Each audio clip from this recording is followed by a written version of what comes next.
Hello everyone, मेरा नाम पटेल रफीक है और मैं Khwaja Banda Nawaz Hasina Urdu girls high school Ausa में 7वीं कक्षा में पढ़ती हूँ। हेलो एवरीवन, मेरा नाम हाशमी हुमैरा तहसीन मोइनुद्दीन है और मैं Khwaja Banda Nawaz Hasina Urdu girls high school Ausa में 7वीं कक्षा में पढ़ती हूँ। आज हम आरोग्य और स्वच्छता इस टॉपिक पर रोशनी डालने वाले हैं। स्वच्छ भारत मिशन या स्वच्छ भारत अभियान ये एक भारत सरकार द्वारा चलाया गया विशाल जन आंदोलन है जो कि पूरे भारत में सफाई को बढ़ावा देता है। इस आंदोलन को 2019 तक एक स्वच्छ भारत का लक्ष्य रखते हुए 2 अक्टूबर 2014 को महात्मा गांधी जी के 150वें जन्मदिन के शुभ अवसर पर शुरू किया गया था। राष्ट्रपिता महात्मा गांधी जी ने भारत को स्वच्छ भारत बनाने का सपना देखा और इसके लिए कठिन प्रयास किए। राष्ट्रपिता के इस सपने को साकार करने के लिए भारत सरकार ने इस अभियान को चलाने का फैसला किया। उत्तर प्रदेश के मुख्यमंत्री योगी आदित्यनाथ ने उत्तर प्रदेश के सभी कार्यालयों में सफाई सुनिश्चित करने के लिए पान, गुटखा और तंबाकू उत्पादों पर भी प्रतिबंध लगा दिया है।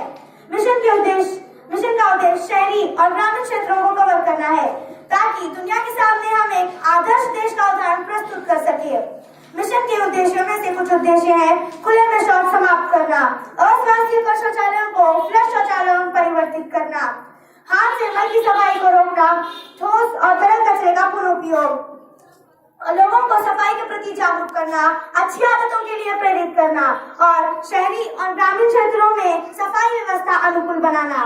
इसमें ऐसा तरीका अपनाया गया है: ओला कचरा, मेटल कचरा और सूखा कचरा। इसकी व्यवस्था इस तरह करें: सूखा कचरा नीले डिब्बे में डालें, मेटल कचरा लाल डिब्बे में डालें और गीला कचरा हरे डिब्बे में डालें। और भारत में निवेश के लिए रुचि रखने वाले सभी निजी क्षेत्रों को अनुकूल वातावरण प्रदान करना आदि है। इसमें बहुत ही रुचिपूर्ण तरीका अपनाया गया है जिसमें हर व्यक्ति 9 लोगों को इससे जुड़ने के लिए आमंत्रित करेंगे और वो 9 व्यक्ति और 9 लोगों को इससे जुड़ने के लिए आमंत्रित करेंगे। ये श्रृंखला तब तक चलती रहेगी जब तक भारत का हर नागरिक इससे जुड़ना चाहे। धन्यवाद। हम औद्योगिक विकास में हमारे स्वभाव को भूल गए हैं। यही कारण है कि आज हम दुनिया में नई नई बीमारियों को उगा रहे हैं।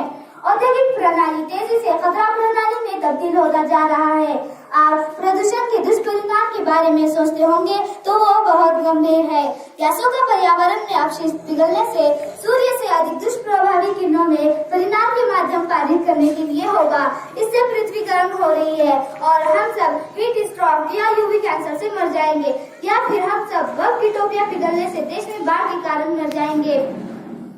3.4 लाख लोग हर साल पानी के दुष्परिणाम के कारण मर रहे हैं और 78 लाख लोग साफ पानी से वंचित है। इसके अलावा फैक्ट्रियों की चिमनियों से निकलने वाला धुआं भी हमारी वायु को दूषित करता है। इसके अलावा मनुष्य कई बार ऐसा कर देते हैं जिसके कारण बहुत ज्यादा वायु प्रदूषित होती है। जैसे कि भोपाल गैस त्रासदी, वहाँ पर एक मनुष्य की गलती के कारण बहुत ज्यादा वायु प्रदूषित हुई थी। पर्यावरण प्रदूषण रोकने के उपाय: पर्यावरण प्रदूषण कम करने के लिए फैक्ट्रियों के धुआं को कम कर देना चाहिए। फैक्ट्रियों कंपनियों से निकलने वाला कचरा पानी में नहीं डालने देना चाहिए। पॉलीथीन का इस्तेमाल बंद कर देना चाहिए क्योंकि इसके जलने से बहुत ज्यादा वायु प्रदूषित होती है। ज्यादा से ज्यादा पेड़ लगाना चाहिए ताकि हमारी प्रकृति का संतुलन बना रहे। सीएनजी गैस के वाहनों का प्रयोग ज्यादा से ज्यादा करना चाहिए।